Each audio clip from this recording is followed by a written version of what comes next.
We didn't ask to get old and go on the age pension. I'd like to go out once a week, go to a cafe and have a coffee and toasted sandwich or something. But you go and get a loaf of bread and come home and make your own toasted sandwiches and your cup of coffee because it's cheaper. And you can't say to the children, come down, I'm going to cook a roast because meat is expensive. You think twice of getting a prescription filled now. It is a big issue, but if there's no money, they can't give us an increase every time somebody, moans and groans about the pension. You just got to go without. So I just stay home.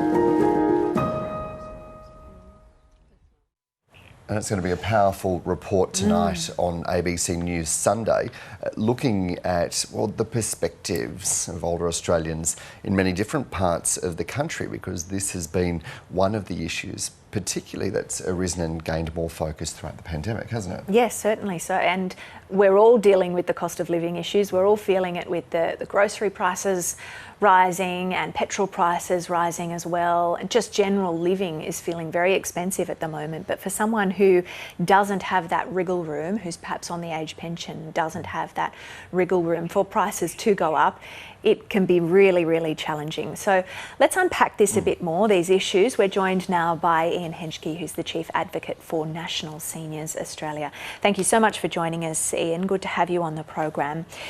Cost of living pressures, give us a sense of how they are uniquely affecting older Australians.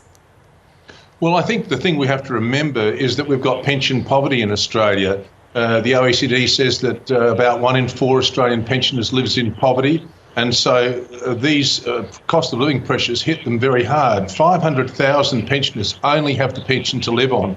And if you think about even this most recent increase, which is $250, if someone's renting and their rent goes up by $5 a week, that's $260 in a year. So the money doesn't even cover a year's rent increase.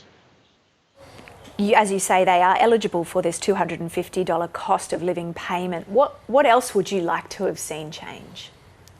Well, one of the things we're very keen on is the change to the rules around working, because we hear, particularly from women, often they're working in aged care, which is another reason why it should be done immediately.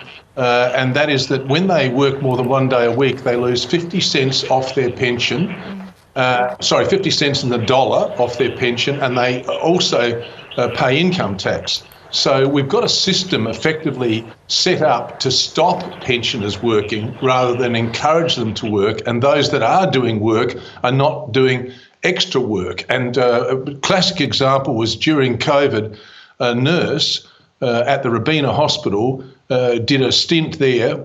She was a pensioner, came back into the workforce. At the end of that stint working, helping people with COVID, she was told by Centrelink that she would lose $20 off her pension for the next year.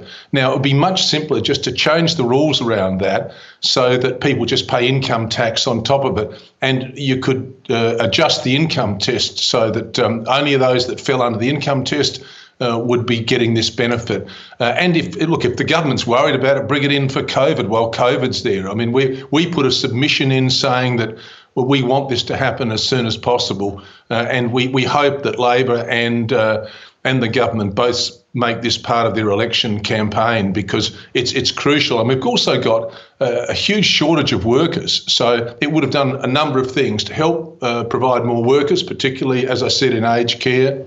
It would have helped people with pension poverty. Those in need would be able to work. And it's almost like that old story, give a person a fish or give a person a net. They've given them a handout of $250, but what about being able to work without severe penalty? That's much better.